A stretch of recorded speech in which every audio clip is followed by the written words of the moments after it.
Welcome to the Social 333 podcast. I'm your host, Chris Bentley. Today I got Travis Ayla. Yes, sir. Awesome. I did it right the first time. Awesome. So tell everybody a little bit about yourself and your background. Sure. So first and foremost, I'm a warrior for God, right? And do a lot of breakthrough with men. I'm a father, got a lovely little princess, 8-year-old daughter that I'm very proud of and get the opportunity to lead, which gives me a lot of perspective. And that's probably the easiest way to describe my life up to now has been perspective.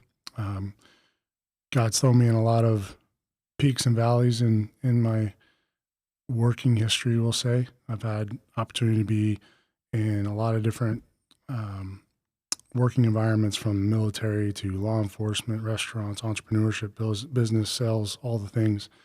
And the common thread there is relationships. And anytime you're dealing with people and relationships, it can be rewarding and also very difficult, right? So in law enforcement and military, I got a lot of perspective into what life was about, because I had no clue what life was about.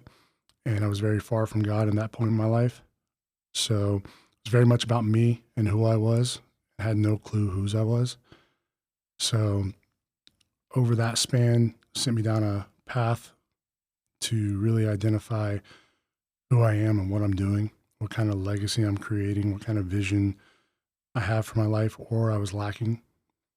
So that sent me into business, and I've had some success there, built multiple businesses over 7 figures. I've helped coach and consult other business owners and entrepreneurs to do the same. And in that journey, I found there was a very common thread with successful men that aligned with a path I'd already been down before, which was having no clue why they were doing it. No idea what their identity was, just that they were successful and they were pushing forward to accomplish something, but not necessarily knowing what they were accomplishing it for and what they were building their wealth or their accomplishments and their big library of accolades and what the purpose of that was. So that's where I find myself today, is really taking lessons that I've learned, the dumb tax that I've paid, and passing that on to men and helping them break out of constructs and chains that they put on themselves or that they were born into or that society pushes them into. That's really interesting because I want to talk a lot about that kind of stuff. For myself, my foundation has always been God, and it's wavered here and there. Like we go through spells where, you don't pray as much or as hard as what you should have, or you're chasing something, whether it be good or bad, and sometimes you get away from really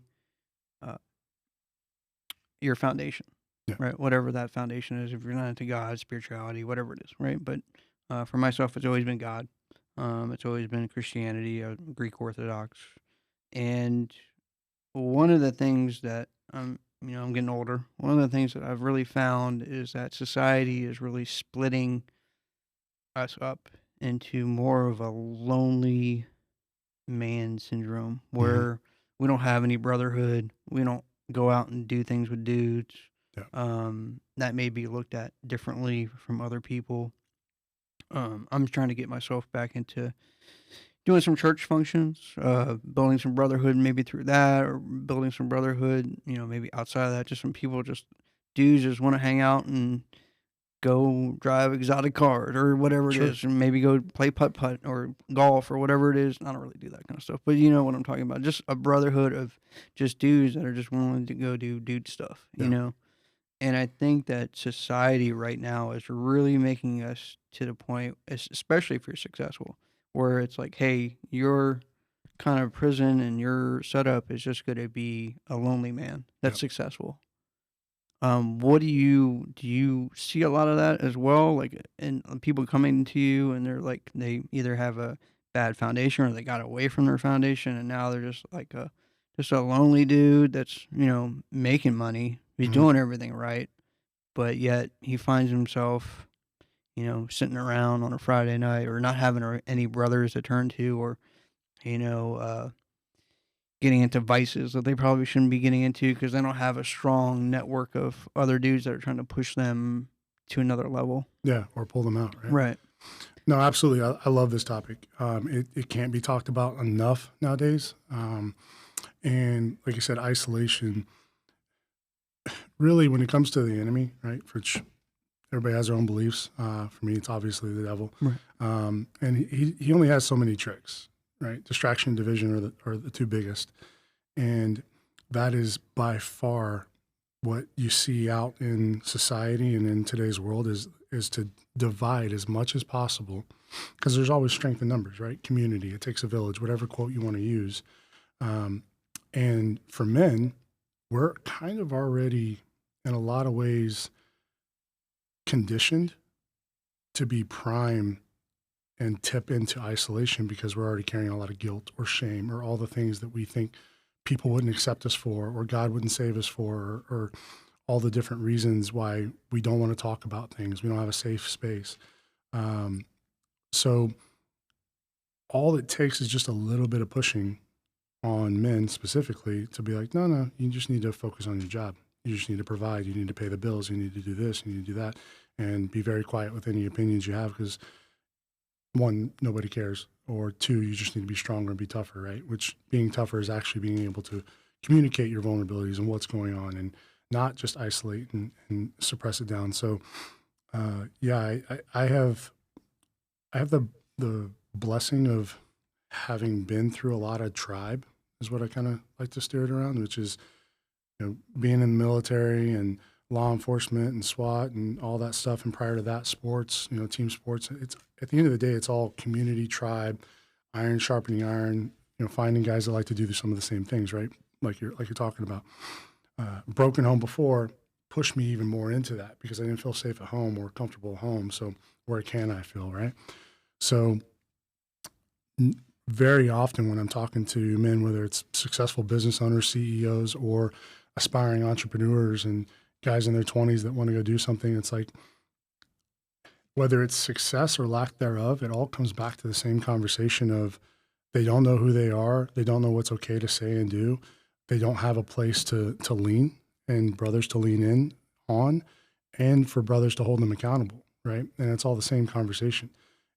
So, like me personally, I've found that if I leave it up to me, I'm just going to blow it all up. Right. Like I need somebody to check me when I need to be checked.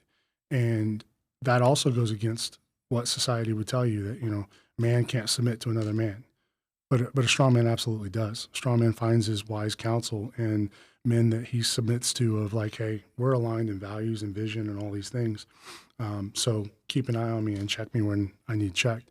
Me personally, I've got rooms that I'm in consistently 2-3 times a week with whether it's 5 guys, 12 guys, whatever that looks like, that they know exactly what my vision is, my core values are, and all the things that I need to be held accountable to because I'm gonna get off the beaten path a lot. Just as a man, especially a high performer, one pushing, wanting to trailblaze, you need realignment and calibration often. And if you haven't gotten those men around you, like you're saying, and it can be any environment. It can be golfing. It can be putt-putt. It can be all this different stuff. It doesn't have to be a traditional alpha masculine environment. It's just men, Mhm. period, that you can be open and have conversations with. So when you do start to say or do something different than what you said last week or last month, those guys are checking you like, well, hold on. Chris, you said you wanted to do this. What happened? Oh, well, I just don't know that I'm capable of it. Mhm. Right. Then you have those guys pulling you out of your own head and pushing you towards what you said you wanted. I think also, just to disclose, so like I go to therapy and I got pushed into it, and like it's really good. It's kind of built me up through little sessions here every single month or every single week into where I'm at right now. Um, one of the things that I had was an addiction. I don't really want to go into it, but um, and I saw something today as well on something, but a lot of stuff that I've kind of experienced was from childhood, Hmm. and like I know, and I used to like just think that people were attracted to me because I had a bad childhood, and then before you know it, like you're my friend, and you had a bad childhood, Right. and then before you know, and it's like, man, like we all have bad childhoods. Let's go, right? Right. And I think one of the biggest things is that you have a bad childhood, it leads you into something, or you can't get past it, or something traumatic happens to you. I'm sure you've seen some stuff in the military, right? Hmm. Or in SWAT. Like I know that you come across something, and then you get into a situation where you have like guilt or shame. And I think one of the things that really, and this is why I'm kind of searching for this, is that um, all I really needed was somebody like yourself to be like, "Hey, man, like we don't do that," Yeah. or "Hey, man, like you need to stop doing that," or "Hey, man, like let's go do this instead," Hmm. right? And then I would have been like, "Oh, like we don't do that?"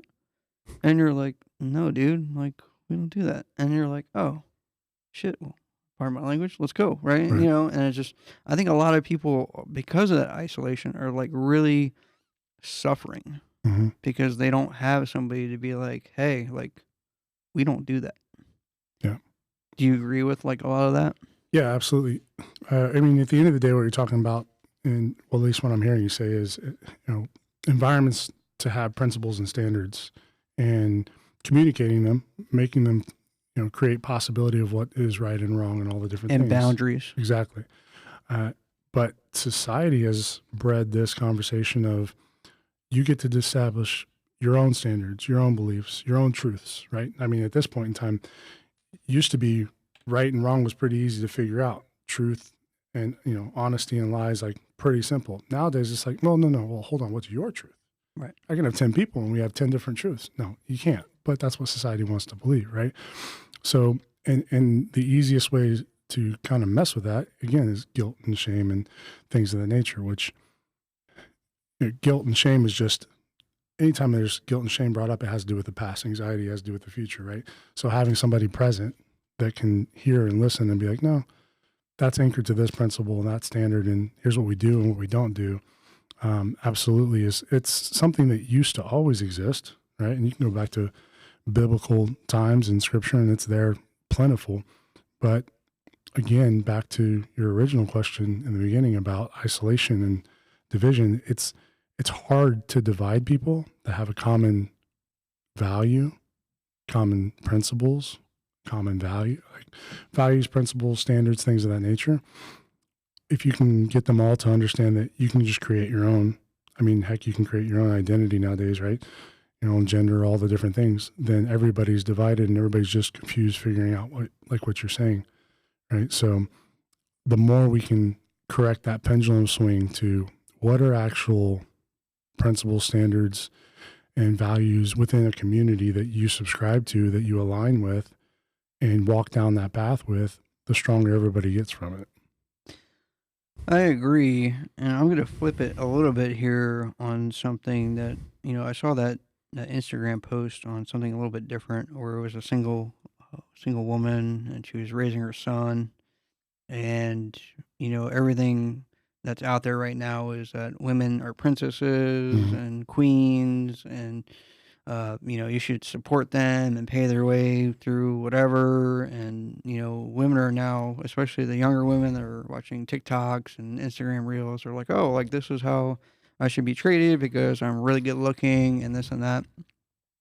And then what happens is they run across or they end up dating a male that's an alpha male, somebody Mhm. that has boundaries, somebody that has success, someone that has like their own walk, and they end up saying, "Oh well, he's a narcissist because he's successful and he doesn't accept this, or he's a narcissist because of that."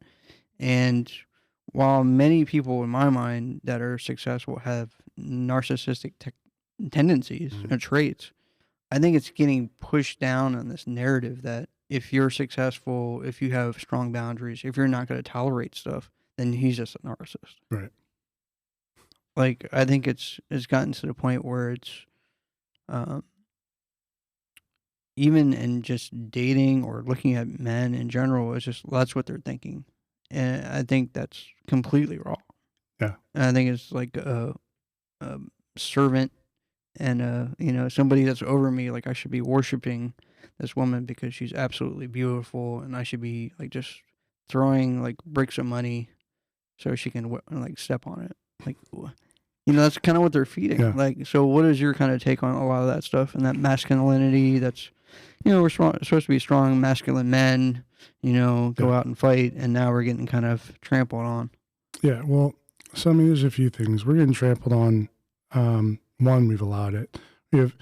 It's a leadership issue, and at the end of the day, men are responsible for the fact that we have failed to lead ourselves and create environments that elicit respect and show that we're worth respecting in a lot of ways, which has kind of fostered a lot of this. But at the same time, here's a newsflash for both men and women around the whole beauty aesthetic aspect. It fades, and it fades quickly when you look at the whole span of your lifespan.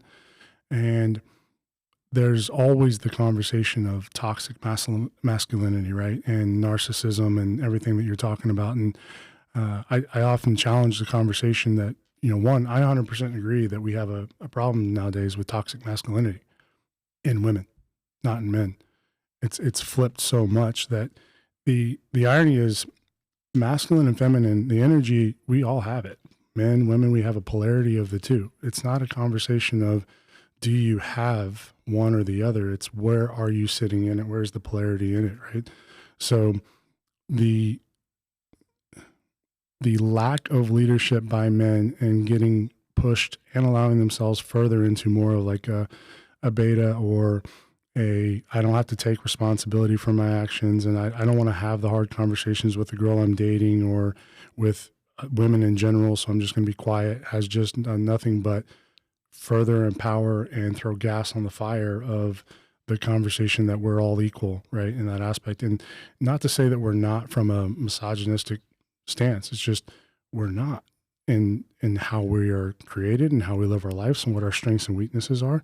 And the idea that women want to kind of have it both ways, right, of you're supposed to worship me and all that you receive here, and I need you to submit to what I think we should do, but also I don't want to carry these burdens and I don't want to carry this thing. Like that's the man's responsibility there.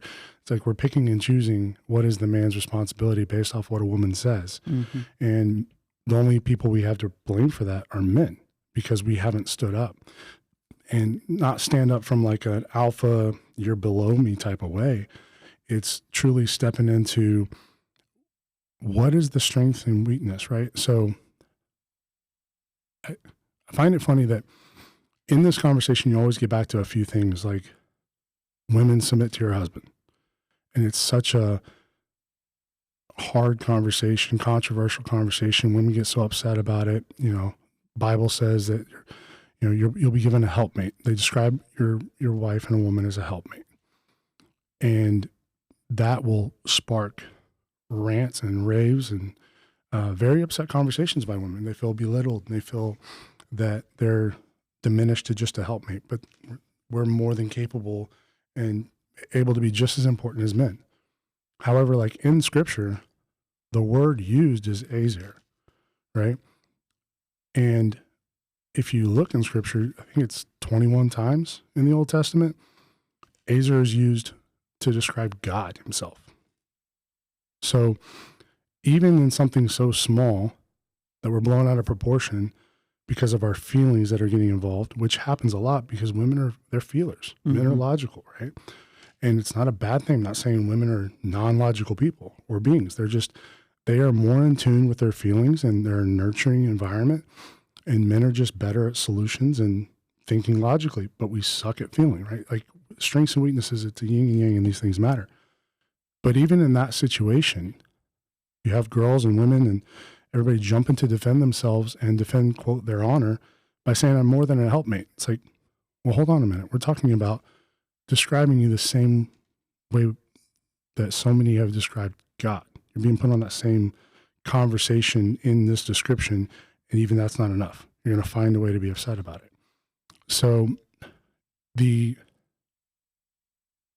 idea of men getting upset with women acting that way really, again, comes back to men's ability to have the conversation, find out why a woman feels that way, give her a safe environment to be able to express what her needs, desires are that forms her need to posture that way, and then diffuse it by being the provider and the partner that kind of disarms her walls around needing to set this extremely high, limited view of what you are to her, because she doesn't know any better based off of the way other men have treated her, or what they've allowed, or what society just wants to push that they find on some bumper sticker saying, right? We don't even have the right definitions for words. They're just getting thrown around randomly, like women empowerment. They're not even using the definition properly. Correct. What do you see with comfort culture, and like what do you see like a lot of men get stuck in like with that? A lot of men really aren't equipped to have conversations around discomfort, right? When you go from comfort to uncomfortable conversations, what do you have? Conflict. And society as a whole is horrible at conflict resolution and communicating around conflict. And men specifically have, from what I've seen, become so conditioned and afraid to be involved in conflict, especially with a woman, because immediately they're labeled as a narcissist, as an egomaniac, as controlling, as all the different things, right? And there could be absolutely, most of the time there is no bias or no actual rhyme or reason to it. It's just a trigger. Like, oh, you're disagreeing with me, you're a narcissist, or you're controlling, or you're insecure, or all the freaking things, right? When really what ends up happening is the visual that needs to be had is when conflict comes up, it's usually coming with somebody that in those kind of environments, relationship, for example, they know you better than most. So they're holding up a mirror and you're like, oh, I don't like the look of that. Put that down. I don't want to see that because I don't want to have to deal with the things inside me that's triggering all that. So put that down and I'm going to blame you as why you picked it up in the first place. Right. And we allow it. If more men didn't allow it, it wouldn't happen as much. But that also requires men to lead themselves better, know who they are, and learn how to talk to women and people in general without just getting mad and angry and flustered and just piping off, because that happens a lot, which just throws gas on the fire of the conversation where they're getting accused anyway. And then they come up with like gaslighting and all those kinds of terms. Yeah. It's with this TikTok world, it's amazing to watch conversations and go on dates and all the different things and see the first, as soon as you get 30 seconds into some kind of conflicting conversation, opinionated topic, it's like, oh, I'm not going to be gaslighted in this situation, or, sounds like a narcissist. Oh, red flag, all these different things. And it's like, it's funny. And for any guys that are experiencing that often, here's a phrase that you can use to just watch it unravel. Where's that coming from? Don't argue it back. Again, it's a mirror. That's all it is. You're showing something that they're not, and women, it works for men too, but you're showing them something they don't want to see, that they haven't dealt with. They don't know how shadow. to. Correct. And when you put it out in front of them, and they quickly respond with accusations and all the things, you don't have to receive it. You can just, well, that's interesting. Where's that coming from? Not once have I asked that question and been laid into. It's been, I didn't have anything ready for that, right? Or the rage will continue, but the words will change. Like, well, it's coming from my dad and this and blah, blah, blah, and all my childhood and so on and so forth. And then very quickly they'll be like, and it has nothing to do with you. I'm sorry. right? But men have to know the responsibility we have in those situations to, it's not about being right. And even guys that are a little emotional intelligent and have gone down some of that path in a conversation, very quickly they're like, see, you just need to listen to me, right? Or it's, I told you so, or whatever. They're looking for the one up instead of like, give the woman something to respect and be humble about it and feel safe that she can have that awareness in that moment and be like, okay, well, do you want to talk more about it, or do you want to change conversation topic? Mm-hmm. Right? Let her direct where we're going, give her some ownership in that, but show that you're safe for her to lose her crap right in front of you, and you're not going to go back and forth with her. You're like that's always going to lose, going back and forth. Nobody's going to win that. You can either be right or be happy, period, Mm-hmm. in any relationship. Talk to me about what a breakthrough looks like. For me, the biggest thing was not only going back to God and my foundation, but one of the things that really helped me was um, lusting after women, Mm-hmm. right? And there's a lot of it out there, a lot of it. And loving myself, like Yeah. actually looking at myself in the mirror, saying, "Hey, Chris, I love you, brother. I mean, we're gonna do it today. We're gonna knock it out of the park. You're doing great. Hang in there, whatever it is." Mm-hmm. Um, talking to myself in the mirror, talking to myself, being by myself and writing affirmations and uh, I do all the homework. I do the reading, I do the research, I do the affirmations, I talk to myself in the mirror. I have to get back to loving myself before I can go love someone else. Mm-hmm.